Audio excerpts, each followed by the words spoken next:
My sister's laughter cut through the clatter of forks before her words did.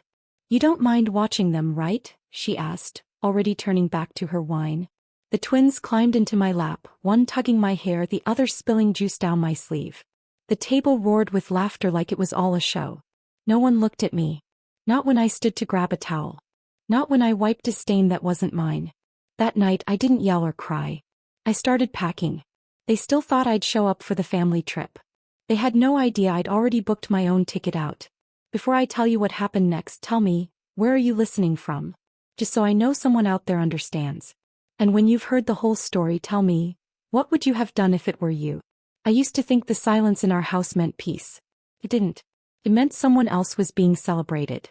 Every wall carried proof. Photos of my sister's first steps, her graduation, her wedding. My corner of the hallway was bare. When her old clothes didn't fit me, Mom called it practical. When her trophies gathered dust, Dad said we needed the space. I learned early that my name didn't echo as loudly as hers. At 15 I won a writing contest. The envelope came in the mail, stamped and official. I placed it on the kitchen counter while Mom flipped pancakes. "That's nice, honey," she said, eyes on the stove. Then the phone rang. My sister calling about her new job. By the time Mom hung up, my envelope had disappeared under the grocery list. In college I waited tables after class. Most weekends my phone flashed her name. "Can you watch the twins?" Just for a few hours. The hours always stretched into nights. Their toys cluttered my floor. Their cereal bowls filled my sink. When I said I had exams, she sighed, "You're so lucky to have free time." One night I asked Dad for help with tuition. "We're still paying off the wedding," he said, not looking up from his paper. The page trembled as he turned it. He knew how unfair it sounded, he just didn't care enough to stop reading. It was never one big betrayal. It was thousands of small ones. Every hand-me-down. Every favor. Every quiet dismissal. A lifetime of being the easy choice. I used to believe staying quiet kept the peace. But peace built on silence isn't peace at all. It's debt. And someone always comes to collect. It was supposed to be my birthday dinner. But the cake already had her kids' names on it. "We thought it'd be fun to celebrate everyone together," Mom said, which explained why my candles were shaped like cartoon animals. The twins clapped. Everyone laughed. After dessert, Mom slid an envelope across the table. "We have a surprise, a family trip next week. We booked everything." Dad nodded proudly. "You'll love it, Sarah. You'll help with the boys so Liv can finally relax." The room tilted. I heard the hum of the refrigerator, the scrape of a fork on porcelain. My own voice came out flat. "I'm not going." Silence. Olivia's smile froze. "What do you mean you're not going?" "I mean exactly that." Mom's tone sharpened. "Don't make a scene." I set my fork down. The metal rang softly. "I'm not making a scene. I'm just saying no." Dad muttered something about gratitude. Olivia whispered, "You're unbelievable." I stood, pushing my chair back slowly, its legs dragging across the tile.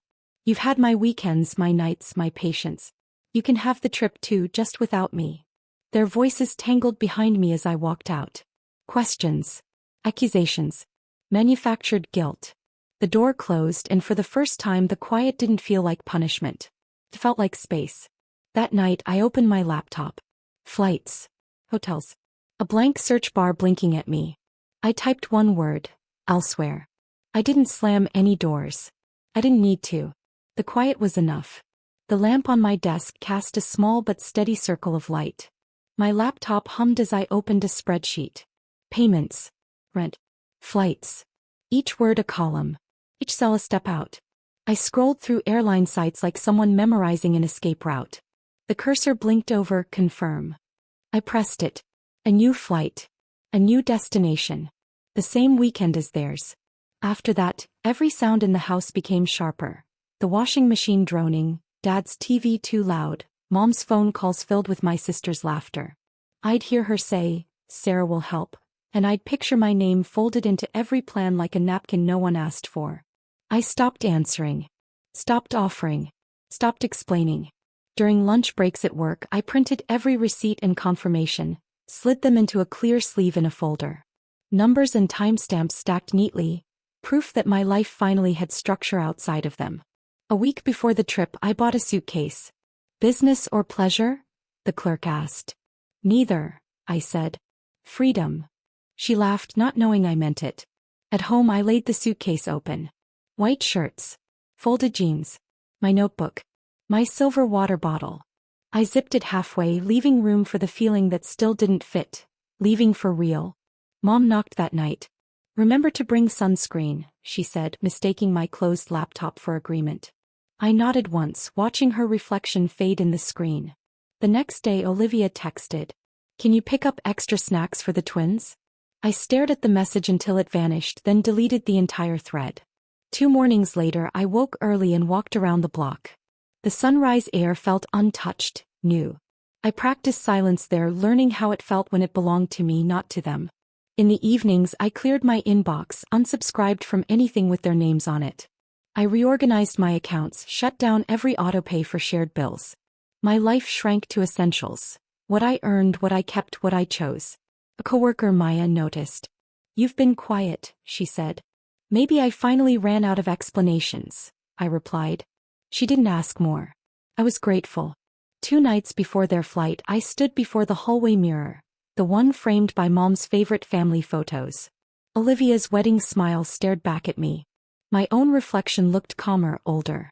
I picked up the frame and set it face down. The soft thud sounded final.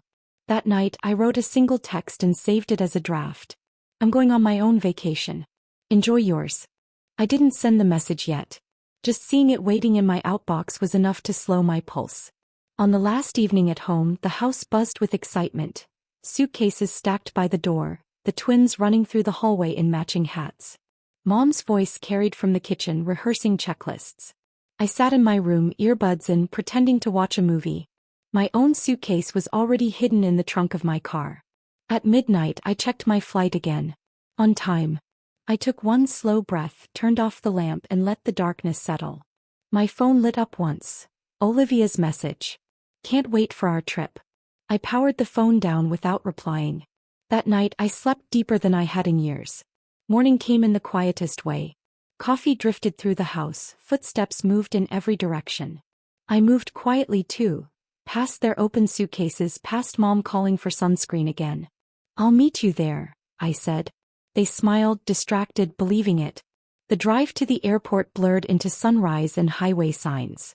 I parked at a different terminal, checked my bag and watched strangers pass by, faces carrying the same exhaustion I'd carried for years.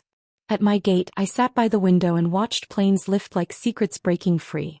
When my boarding group was called I opened my phone, scrolled to the saved message and hit send. I'm going on my own vacation. Enjoy yours. Then I powered the phone off and dropped it into my bag. No one saw me leave. The airport hum was steady, voices, wheels, numbers called over speakers. My family was somewhere across the terminal. Juggling tickets, backpacks, the twins. I could picture it perfectly. Mom fussing, Olivia half scolding, Dad trying to sound patient. They'd think I was parking the car or grabbing coffee. For once I liked that they weren't looking for me. I walked to my gate, showed my boarding pass and stepped onto a plane heading in the opposite direction. The cabin smelled like metal and recycled air. When the seatbelt light blinked on I closed my eyes. The plane lifted, soft, certain, leaving Phoenix behind like a habit I'd outgrown. Hours later when I turned my phone back on, dozens of missed calls cascaded onto the screen. Then more. Where are you? Gate C3. We're boarding, Sarah. Your sister's crying. This is selfish. Answer your phone.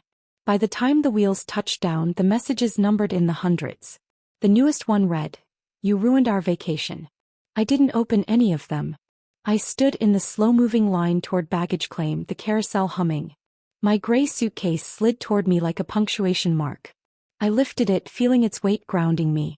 Outside, the air hit thick and salty, the island bright and alive. Sunscreen, seaweed heat. I checked into the hotel, signed my name and handed over the receipt like proof of something private. "Welcome," the clerk said. I nodded, too tired to give a smile back. In my room I set my suitcase by the wall and sat on the edge of the bed. My phone buzzed again.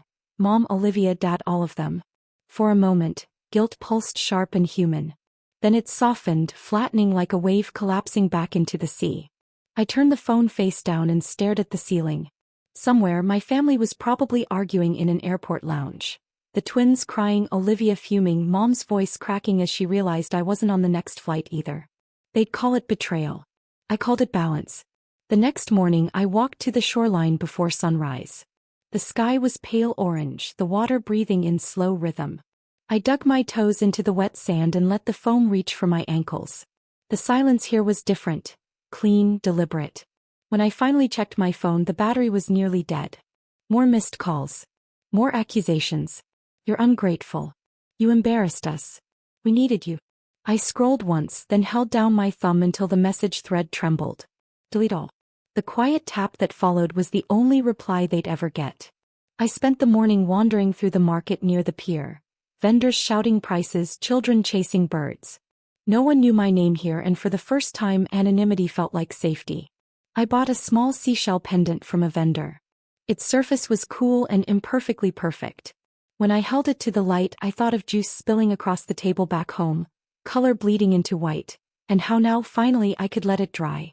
That evening I opened my notebook and wrote a single line. Freedom doesn't arrive with fanfare. It arrives when no one is watching you leave. Then I closed the book and set it beside the key card. Outside the wind shifted. I heard faint laughter from down the beach. For a moment it sounded like my sister's. But it wasn't. It was just the world moving on.